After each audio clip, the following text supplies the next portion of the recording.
So today, what I really want to talk about is the real ID. So what's it really for? Really? Ask yourself, why is it being implemented in order to fly domestically? One might ask themselves, what's wrong with the ID that I currently have? And why is that no longer good enough? You see, your state issued ID is just that, state. And that poses problems for those who want to have full control over the future of American citizens, global citizens as far as that's concerned. But right now, we're just talking about the real ID here in America. You see, we have this thing that protects us called our Constitution, and that's where it gets tricky. The very Constitution that's designed to protect us, well, comes with a few loopholes that dictators would like to exploit. You see, this new real ID is not a state ID. What it actually is and what it actually does is much more nefarious. Its true entire point is to circumvent the Constitution. By federalizing this particular ID, you will now need to fly domestically, mind you. No longer just an ID database by your state, rather becoming a federal ID for a federal national security surveillance system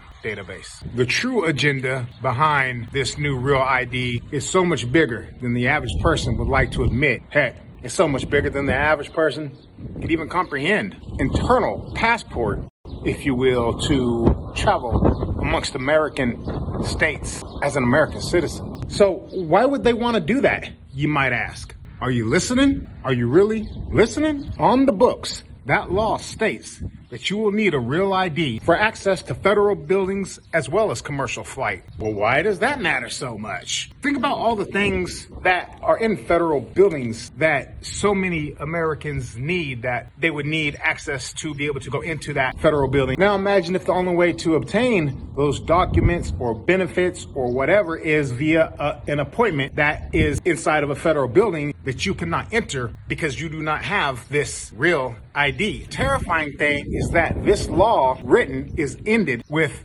an open-ended scenario that can be altered at any time. Let me tell you what that is. It states that, and I quote, "and any other purposes that the secretary shall determine." Secretary being the Secretary of State. So who's ever holding that position at the time. So at any point, for any reason, they can apply new restrictions, new guidelines, most definitely do it under the pretense of an emergency or a national security. Think Patriot Act tenfold. Use your imagination where this can go. Think about it.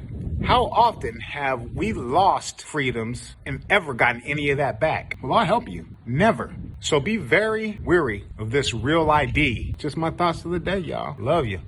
I'm out.